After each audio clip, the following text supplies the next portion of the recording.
Oui, effectivement, je m'appelle Françoise Dufresne, je suis judoka depuis l'âge de 14 ans.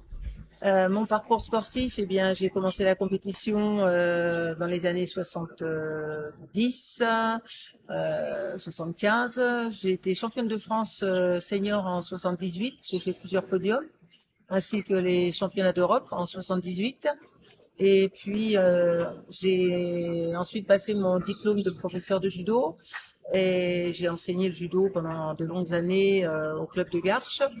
Et ensuite, j'avais arrêté la compétition en 85 parce que c'était le moment d'arrêter. J'avais 33 ans, donc plus axé après sur ma vie professionnelle et ma vie familiale.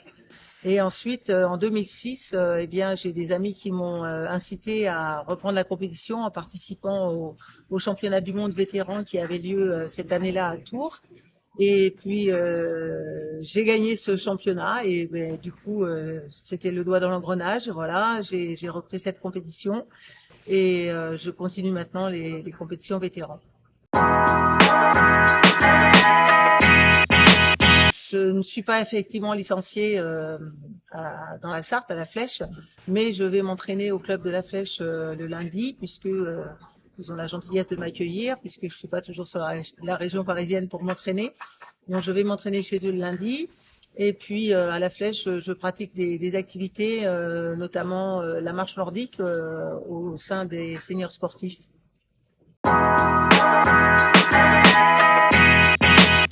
C'est sûr que c'est un plaisir d'obtenir ces titres parce que je m'entraîne quand même pour ça. Maintenant, chez les vétérans, il y a quand même ce côté très très convivial qui est aussi intéressant et c'est toujours un bonheur de se retrouver et de pratiquer ensemble.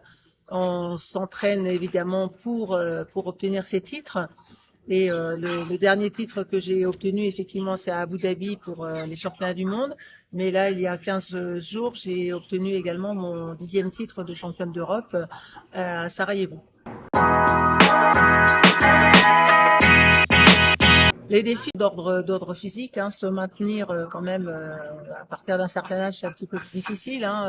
Se motiver, ça, c'est pas trop dur encore parce que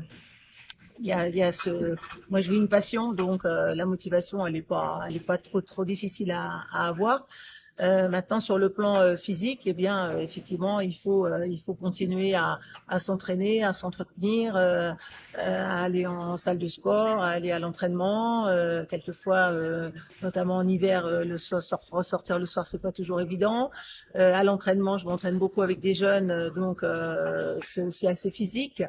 Et c'est voilà, le défi, c'est de tenir le coup devant tous ces petits obstacles qui peuvent se présenter.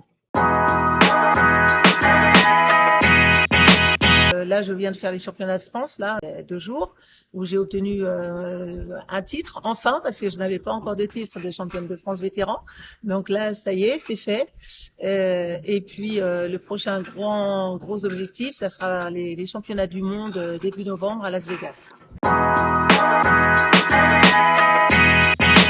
Disons que là, maintenant, chez les vétérans, on a constaté ce week-end que le niveau était en hausse. Il y a de plus en plus de monde. Là, de France, là, il y a eu quand même plus de 800 participants sur le week-end. Donc, vous voyez, c'est quand même énorme. Et le niveau monte sans cesse. Mais bon, évidemment, par rapport aux seniors, les objectifs ne sont pas les mêmes. Évidemment, on veut effectivement obtenir des titres, mais l'enjeu n'est pas le même. Nous, on pratique vraiment au niveau vétéran avant tout pour le plaisir.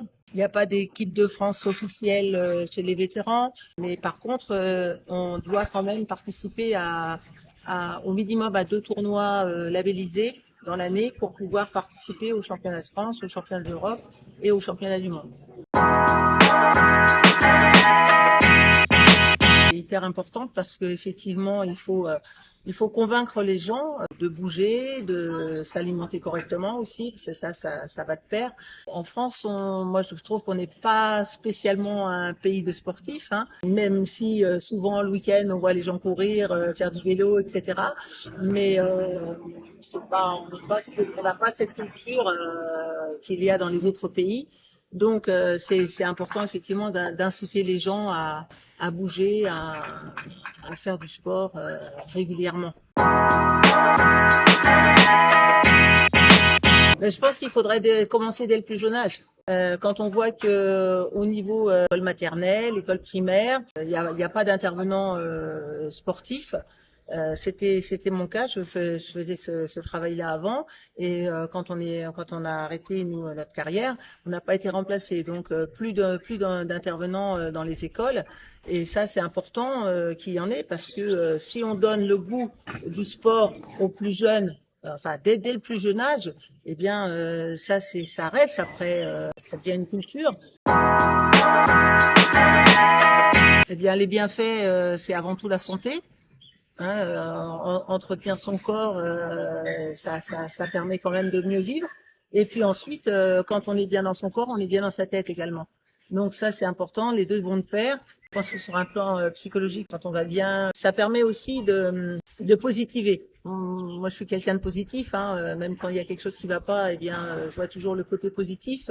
Et je pense que là, les bienfaits du sport là-dessus, c'est ça justement. Ça permet aux gens de pas caler devant certains obstacles. Moi, je vois chez des jeunes élèves, quand ils me disent je vais arrêter parce que c'est trop dur, je leur dis mais attends, qu'est-ce que tu vas faire dans ta vie si au moindre obstacle tu cales, quoi.